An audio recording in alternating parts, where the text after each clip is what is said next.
Hello everyone, it's your girl Shy, long time no see. As you can tell by the title, I'm officially back, gonna be back on YouTube. I am also back not on, but I'm back in Korea. Um, After a long 6 months, how long has it been? 6 months, 7 months. I finally found a job, finally came back. I'm currently under quarantine. Um, and just been spending my days. So right now I'm gonna be filming as much as I can, mainly because I forgot my my converter, my like cord converter for the plugs here, back in America. So I can't order anything yet because I don't have a Korean number, um, and whatnot. So it's been a long time. Hopefully, from here on out, I'll be able to, consistently be able to film and do reactions and whatnot. I know I have a lot of things to catch up on. I still have stuff from 2 years ago that I still mean to check out. I have DMs from people who sent me stuff and a long time ago, and I'm gonna definitely get to them when I can. That being said, let me tell y'all about the process of coming into Korea. So I arrived in Korea at 5 a.m. I didn't get out of the airport until 6 or 7 a.m. Even then, I was still under quarantine. I had to go to a quarantine facility. So first and foremost, after I get off the plane, I walked like 5 minutes to the quarantine checkpoint. At this checkpoint, they check your temperature, check your health forms, and check if you have any symptoms. If you check that you have any symptoms, then you're off to another line. I unfortunately didn't. I don't have any symptoms when I came in. However, when I came in, my temperature was a bit high. I was wearing a vest. I was wearing a vest. That might have retained heat a little too well. So my temperature was around 37.5, 37.6 Celsius, and that's considered fever range. So I had to go to a separate section where they had to ask about your travel history. They looked at your passport, what kind of visas, and like all the papers that you have. At this point, you're given once they finish all that, they'll text like a doctor or something asking if I go to a quarantine facility or I go home and get tested at the local health center. I was taken to the other side of the checkpoint. It's another section where we had to fill out more paperwork. A lot of this is all paperwork. Um, Basically consenting to isolation, consenting to restriction of activities, um, our address, where we're gonna stay. I'm on a long-term visa, so I had to give my address of where I'm gonna be quarantining, which is the apartment I am in now. Um, and then I had to wait an extra. After I was done filling out the paperwork, I had to go talk to an officer and have someone call the person that I'm in contact with here in Korea, and that took like half an hour because like it was early in the morning, so like no one is awake. It was like 6 a.m. at this point, like 6:30 a.m. And then after I was done with that, I was put into a waiting section with everyone else who has symptoms. Um, and then we waited until we were escorted to the bus. Well, after we get through quarantine or we get to customs, this is a separate customs line. This is like far away from everybody else. It's like sectioned off because this is obviously all the symptomatic people. Um, we get through customs. I took forever because they had to look through. I had to look through. They had to look from my place of work. They had to look through. They had to look through my paperwork and everything. So that took an extra like 10 minutes. So in total, in this section alone, I spent maybe an hour, if not 2 hours. At this, no, I think an hour because by the time I got out, we went to a baggage claim. At this point, I should mention that we're all escorted at this point with someone in PPE. Um, we're escorted, and then we go to baggage claim. We get our bags. We're escorted to another isolated section of the airport while we wait for a bus that will take us to a quarantine facility. The quarantine facility is near Terminal 1 of Incheon Airport. When we get there, we're put into separate sections, um, obviously far apart from each other, cordon off from each other, so in case someone has corona, thank goodness none of us, spoiler, none of us did, thankfully. Um, and and then we're asked to get tested, and then we have to wait like 6 7 hours. like the minimum is 6 hours for the test to come out. The most is a day. It took maybe 7 hours. I was in that facility for 7 hours. I ate breakfast, which is the picture I'm gonna put here. This is breakfast, and then after that is lunch. This was lunch. So I ate breakfast and lunch there. The breakfast was a low-fat banana milk with an egg and ham toast. The lunch was like a bento. And after the 7 hours, I finally, I don't think any one of us was had corona, from what I've seen, because everyone that I came in with was on the bus that took us to Terminal 1. Once we got to Terminal 1, we're again put into a line. Then there are police officers, after we get our stuff, there are police officers who will check who we are, and then put a sticker on us. So we got an orange-ish sticker, orange-reddish sticker, put onto our arms, and then after that, we're escorted to a line, and we're asked where are we going and how will we get there. Since I am currently in Gimhae, I had to take a KTX. At the KTX, we had to sit, obviously, spaced apart. All of this is socially distanced, mind y'all. Everyone is wearing a mask of some sort. And then we went to the KTX. There's a space every 6 feet is like spaced out. We sit there, we wait for the bus. The bus takes us to a station, to a KTX station. From that KTX station, we go to our final destinations. I personally did not arrive home until 9:30, 10 o'clock at night. And your girl was like jet lagged. As soon as it hit 1 o'clock, 1 a.m., I just passed out. Like, I was out. And it was just an exhausting day. So that was pretty much coming into Korea. That's just coming into Korea. I'm currently on my fifth day, I think, my 5th day of quarantine. I officially am out of quarantine on the 21st when this is uploaded. I know I'm gonna upload this on the 21st. And I should officially start work around then too. So I've just been watching a lot of dramas. Let me tell y'all about what's been going on the past 7 months that I haven't been uploading. So basically, I just spent a lot of family time. That's basically it. Went to California maybe a month after I came back, or first time I came back from Korea. We went to California for a month, or a month after. We did that for like a week.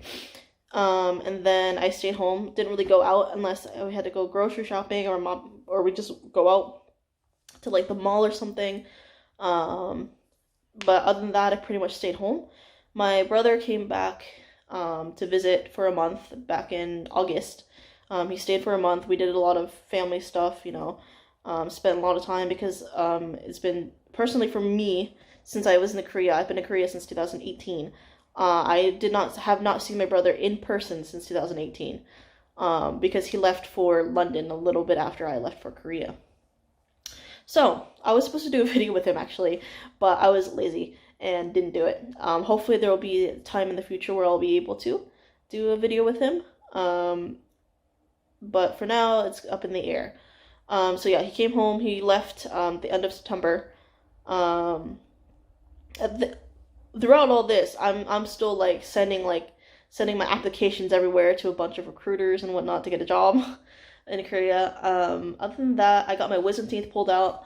I have one on the bottom left and then the bottom right. That's it. That's all the wisdom teeth I got. I only got the bottom left out because that one was sticking out the most. For the right one, they said to wait a year or so to see how it goes, how it is, how the healing process is with this one as well.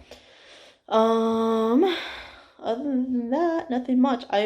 When I stayed home, I watched a lot of dramas. Let me tell y'all my drama addiction. I've watched a lot of Korean dramas, a lot of Chinese dramas, and a lot of Thai dramas. More importantly, Y or BL dramas from Thailand. I started watching less and less Korean dramas because there isn't much that is interesting to me, especially on Netflix or what I can find on other sources. But the Korean dramas that I did end up watching is Stranger, and Strangers 2, the one that just came out recently. It's the one with the detective and lawyer. The lawyer has like no emotions because of a lobotomy that he had when he was a kid. That one was really good. I'm a sucker for crime dramas, let me tell y'all. I also watched Korean dramas. I know there's a lot that I watched. I could look at my Netflix right now, but I'm not in the mood to. But so Strangers 2, Rugal, Voice 2. I watched Voice 1. I really loved that show. And then I obviously had to watch the sequel to it. I watched Kingdoms 2. Because I watched Kingdoms, and oh my God, y'all, when I heard there was gonna be a Kingdoms 2 and now a Kingdoms, like another Kingdoms series, or I think it's not technically three, it's like a special episode about one of the characters. Um I was excited. It's actually one of my favorite shows. I personally don't like horror or like any kind of like zombies and whatnot, but for this one, it was like it combined my love of like Korean dramas and a historical one at that. Like it was a Korean drama, it's like historical, and I was like, I gotta check it out. I watched Mr. Sunshine. That tore me to pieces. I watched My Country. I watched The King Eternal Monarch with Lee Min Ho because Lee Min Ho is a bae. um, and yeah, I think that's pretty much it with the Korean dramas. Chinese dramas, I gotta get into this real bad. I watched The Untamed with Zhao Zhan and Wang Yibo. I originally wanted to watch it when it was airing because of Wang Yibo. Because obviously I'm a unique fan and I've been trying to keep up with the boys that are in China. Um, since they're the most busy out of the unique members. So Yibo, I watched it for Yibo and I ended up falling in love with the whole cast. I know there was the Untamed Boys that came out of that, so I'm gonna check that out in terms of reactions and whatnot. But the Untamed, man, whoo, let me tell y'all, I loved it. And then I watched like Ashes of Love. I've watched Tensian Mystic. I watch like Chinese Taiwanese dramas. So Tensian Mystic, The Untamed, Ashes of Love, History 3 Trapped.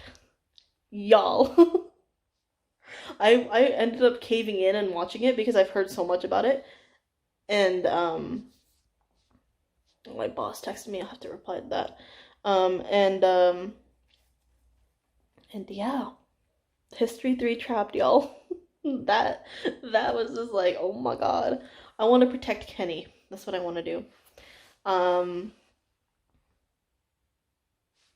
Hold on, where was I? Sorry about that, y'all. I had to message my boss. My boss is the one who's helping me get supplies and whatnot while I'm stuck in quarantine. So I was talking about History 3 Trapped. Y'all, that combined my love of like drama and or not drama, crime and BL. Whew. It was intense, man. I want to protect Kenny, the one who played Shorty. I want to protect him. Anyway, Winter Begonia is another one that I watched, and that one pretty much destroyed me. There are two dramas that I watched during my time home and while I'm in quarantine that destroyed me. Um, One of them was Winter Begonia. I tweeted about this. It took me several days to finish it, but like I was watching it and it completely tore my heart apart. The other drama is a Thai drama. I'll get into that a little bit, but that's pretty much all. That's all I can remember right now of the dramas that I've watched. Um, Chinese and Korean. So Thai dramas, Thailand dramas. So I was first introduced to like the BL Thai dramas through a series called Lovesick. I watched it a long time ago, and I realize now that there's a sequel or a season two. And I want to watch it, but I have to watch season one again to remember the story and of course to understand what's going on at this point because it's been a long time since I watched it. So during quarantine, the other drama that completely destroyed me, that completely broke me, that emotionally, is Until We Meet Again. Starring Ohm Fluke, and then Cal and Earth, and then Boom Perm. That that completely destroyed me. Like towards the last few episodes, I was sobbing so much that I legitimately had to pause the episode every like 5 to 10 seconds because I was crying so much. Sorry, I had to, like I said, text my boss. So yes, Until We Meet Again, it broke me so bad. Like I legitimately had to pause and find other happy dramas to watch while I mentally process what went down in that drama.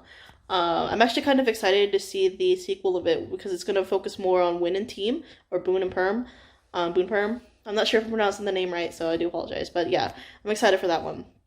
Other Thai dramas I've watched are the well-loved Tarn Type, because I've heard about Mew Golf a lot. So I was like, you know what, let me check out Tarn Type, and I did, loved it. Although the story is the way things happen is like um it's kind of iffy because of the circumstances, but you know, writing. I don't know how you can make it better.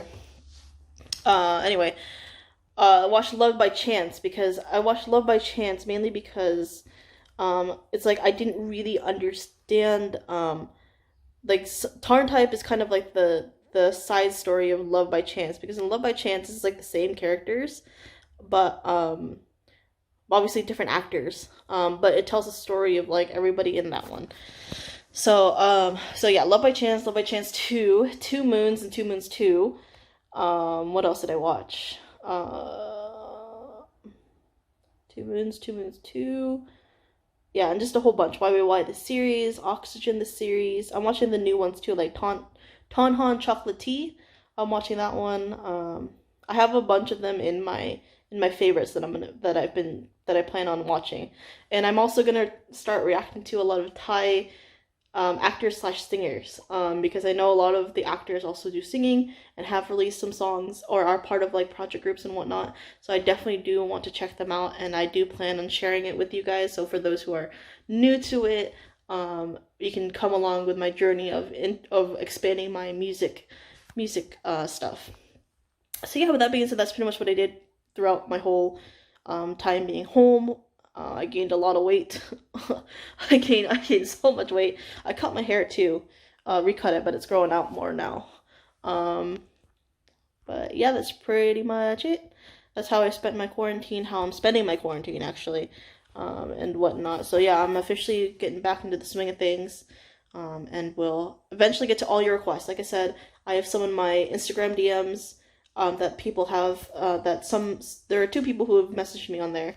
And I know they always, one's keeping me up with Forestella, and I really thank you for that. And the other messaged me about TNT. I've reacted to TNT before, and I definitely need to get back into them. So I'm gonna start that. There's stuff from 2 years ago that I meant to react to that I'm going to react to now while I have quarantine time, and then yeah. And then there's obviously stuff in the comments that I see all the time that people have messaged as well. I'll definitely get to those, and we'll start, getting back into the swing of things. Luckily now I don't work as late as I used to, so I have more time to record on the weekends, and whatnot. So yes, I'm officially back. Really excited to be back. Ready to expand my music stuff, or music library. That's what I'm looking for. That's the word I'm looking for. I'm ready to expand my music library and ready to go on a fun journey with y'all. So yes, I'm officially back. Hopefully no more breaks this time. I can constantly upload. I can constantly edit, unless I run out of space because my laptop doesn't have a lot of space, nor do my hard drives. So hopefully I can keep trucking along, and getting to your request, introducing myself and to you guys some new artists and whatnot, and just, enjoying life. So yes, hope you guys enjoy this video. Stay safe, take care, and I'll see you guys in the next video. Bye-bye.